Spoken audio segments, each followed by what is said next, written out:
નમસ્કાર, ગામડાના ઝડપી સમાચારમાં આપનું સ્વાગત છે। સુરેન્દ્રનગર જિલ્લાના લીંબડી તાલુકામાંથી એક ચિત્ર નજરે પડી રહ્યું છે। લીંબડીના દેવપરા ગામે આવેલી સરકારી પ્રાથમિક શાળામાં શાળા પ્રવેશોત્સવ અને કન્યા કેળવણી મહોત્સવની ભવ્ય ઉજવણી કરવામાં આવી છે। શિક્ષણનો વ્યાપ વધારવા અને ગામડાના બાળકો ડિજિટલ યુગના શિક્ષણ તરફ આગળ વધે તેવા આશય સાથે તંત્ર અને ગ્રામજનો દ્વારા એક સકારાત્મક સુમેળ સાધવામાં આવ્યો હતો।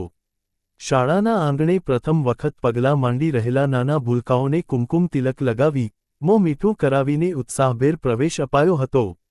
આ તકે ઉપસ્થિત મહાનુભાવો અને દાતાઓ તરફથી તમામ નવપ્રવેશી બાળકોને પ્રોત્સાહિત કરવા માટે દફતર, નોટબુક અને શૈક્ષણિક કિટનું વિતરણ પણ કરવામાં આવ્યું હતું।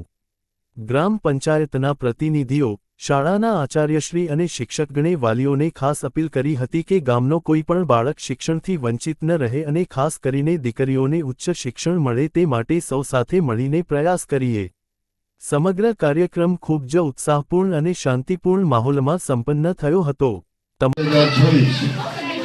આ પવિત્ર વિદ્યાના મંદિરમાં ઉપસ્થિત સર્વે અધિકારીઓ, શાળાના આચાર્યશ્રી, શિક્ષક મિત્રો, એસએમસીના સભ્યો, વાલીગણ અને આજના કાર્યક્રમના કેન્દ્ર બિંદુ સમાન મારા વહાલા ભૂલકાઓ, આજે આપણે સૌ અહીં શૈક્ષણિક વર્ષ 2026-27ના કન્યા કેળવણી મહોત્સવ અને શાળાના પ્રવેશોત્સવની ભવ્ય ઉજવણી માટે એકઠા થયા છીએ। એક તાલુકા પંચાયતના પ્રમુખ તરીકે મને એ વાતનો અત્યંત ગર્વ છે કે આપણા તાલુકાના નાના બાળકો આજે શિક્ષણના નવા સોપાન સર કરવા જઈ રહ્યા છે। આજના કાર્યક્રમમાં મુખ્ય ઉદ્દેશ્ય અને સરકારશ્રીની યોજનાઓ છે। આપણા આ પ્રવેશોત્સવ મુખ્ય હેતુ એ છે કે પાત્રતા ધરાવતા તમામ 100% બાળકોનું આંગણવાડી, બાલવાટિકા અને ધોરણ 1માં નામાંકન થાય। આ ઉપરાંત કન્યા કેળવણી જે વિસ્તારોમાં દીકરીઓનું નામાંકન ઓછું થતું હોય ત્યાં વધુમાં વધુ દીકરીઓના શિક્ષણના પ્રવાહમાં જોડાય તેવા સઘન પ્રયત્નો આપણે સૌએ ભેગા મળીને કરવાના છે। ધોરણ 1માં પ્રવેશ પામતા વિદ્યાર્થીઓ માટે આજે વિદ્યા પ્રવેશ કાર્યક્રમનો શુભારંભ થઈ રહ્યો છે। આધુનિક શિક્ષણ સરકારશ્રી દ્વારા બાળકોને સ્માર્ટ ક્લાસ, જી શાળા અને દીક્ષા પોર્ટલ જેવી આધુનિક ટેકનોલોજીના માધ્યમથી ઉત્તમ શિક્ષણ પૂરું પાડવામાં આવી રહ્યું છે।